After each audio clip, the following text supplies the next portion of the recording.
This is the part of our show where we interview a celebrity in the martial arts. Today we have Mr. Jason Carr, who was an All-American wrestler and is in the Wrestling Hall of Fame. Welcome to our show, Jason. Thank you for having me on your show. Great. We have some questions we'd like to ask you. I mean, first of all, what got you into wrestling? Well, my dad's a wrestling coach. He used to coach a middle school team, and me and my brothers used to go watch him, for practice after school. Right. And we kind of razz his athletes and kind of tease them because we thought wrestling was fake at the time. And my dad got tired of it, and so one day he asked us if we wanted to kind of wrestle some of his guys to see what it was like. And so he put us in there against some of his JV guys, and it turns out that for not knowing anything, we did pretty good. And so he decided to get us into freestyle wrestling, and that's how we got started. And what was your age then? I was 13. 13 at the time, so you were like in 8th grade, something like that? Yeah. All right, great. And you started wrestling in high school, correct? Well, actually, I started wrestling in middle school, and then I continued on in high school. Where at? What state was it in? I was in Indiana. In Indiana, all right. Yeah, I'm from Ohio, Dayton, Ohio, so I'm kind of a snowbird too. Now, I have a question for you. A lot of people out there, a lot of viewers, they see wrestling, and they see Jujutsu, and they see Judo. What's the difference? Well, all three are very similar, except for wrestling. I'll talk about how wrestling differs from the other two. Wrestling, the rules basically are made to be as safe as possible. So they've taken out a lot of most of the dangerous moves, or they've limited what you can do so that it protects the athlete. The athlete, yeah, right? The athlete, yeah.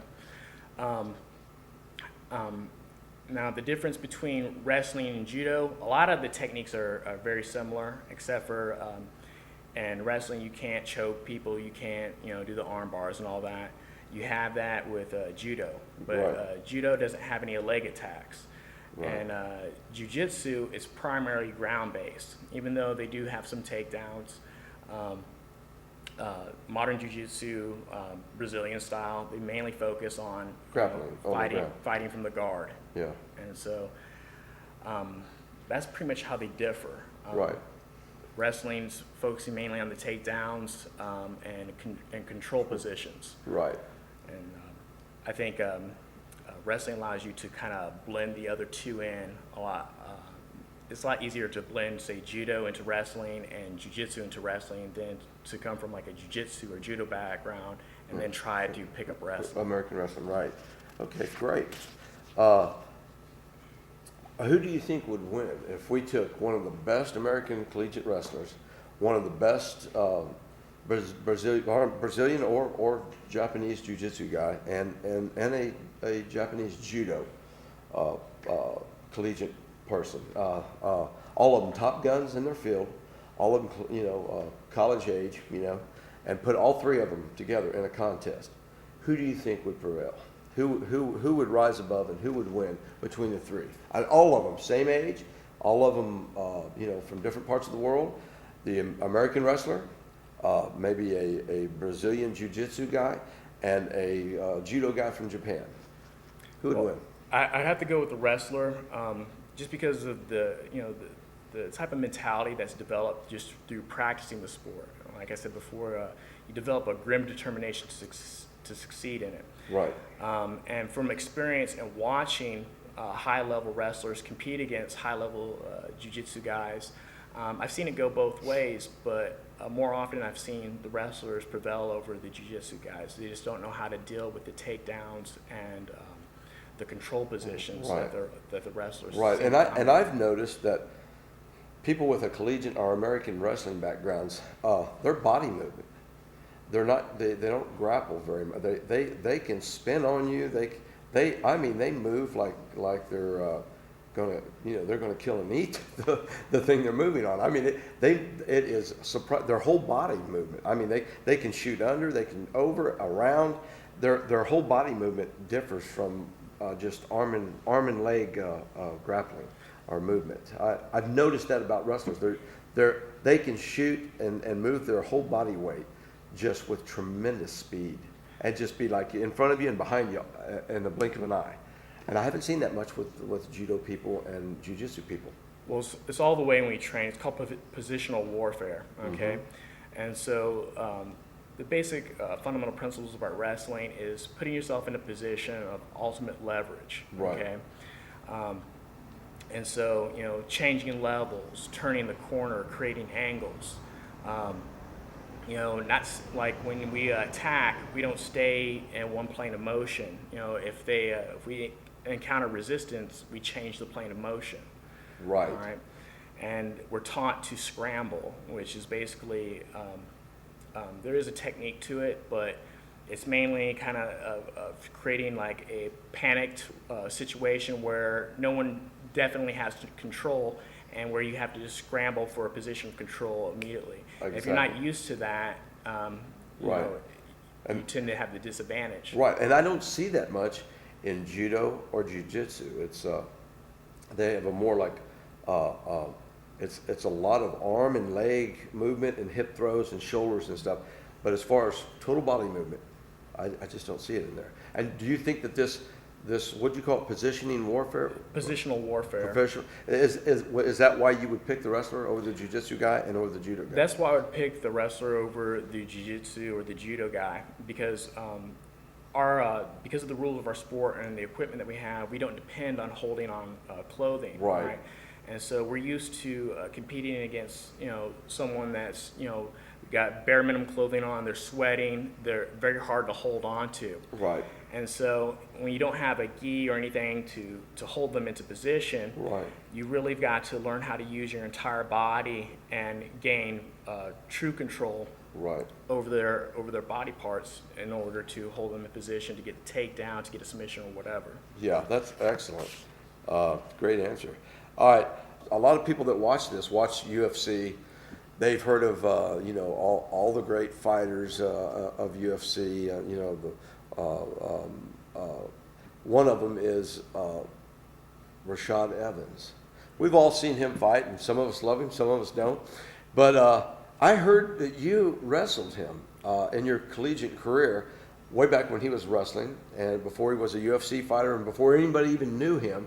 You had a wrestling match with him. Tell us all about that. Yeah, I went to a Division III school in northern Indiana called Manchester College, and our coach would get us in a lot of D1 tournaments, you know, to kind of bring up the competition level. Right. And one of the tournaments was the Michigan State Open, and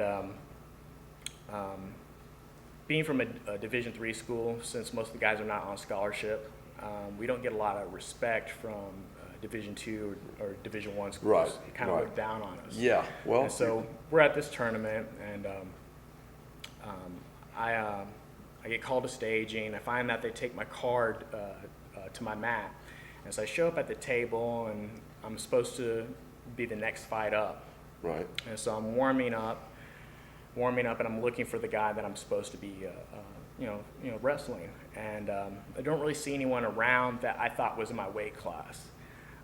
Rashad actually happened to be there warming up, but he seemed like he was over at the next mat and getting ready for a match over there. And so when I look at him, I saw him, I was like, well, he's way too big to be in my weight class. Right.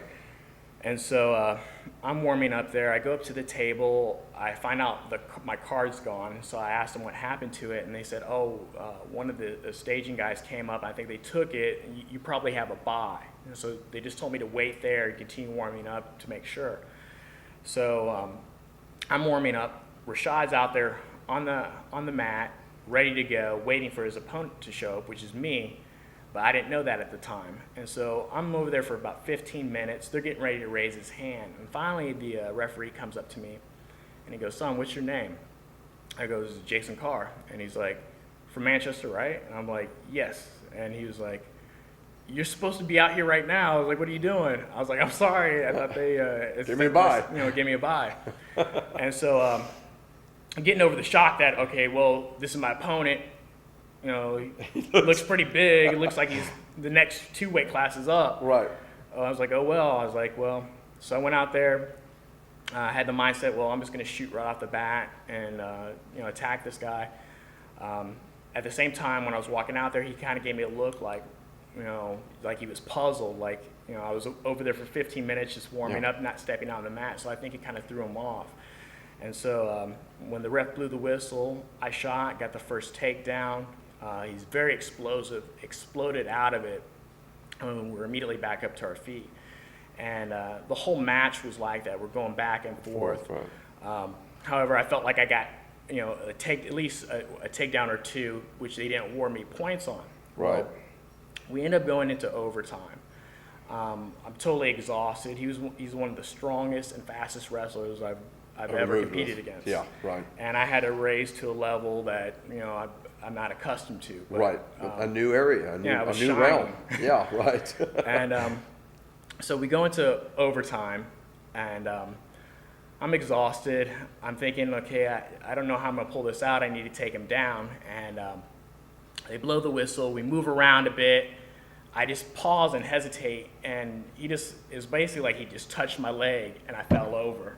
Mm-hmm. And so it was a great match up until that point, right. And then I had to deal with your coaches, my coaches, and my teammates were like, hey, you wrestled awesome. We've never seen you wrestle like that before, and then in overtime you just fall down. What's wrong?